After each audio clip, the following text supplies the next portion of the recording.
You ask Tiger to solve. This deals with linear equations with one unknown. The final result is x equals 9. Let's solve it step by step. Group all x terms on the left side of the equation. Subtract 12x from both sides. Group like terms.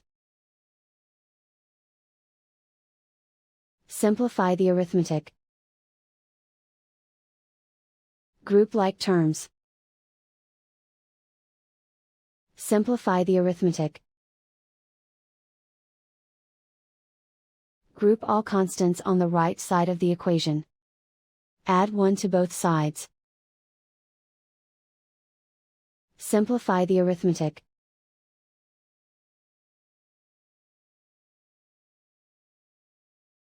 Isolate the x. Divide both sides by 2.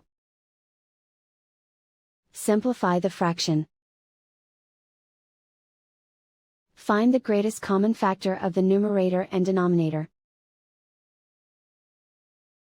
Factor out and cancel the greatest common factor. And so the final result is x equals 9.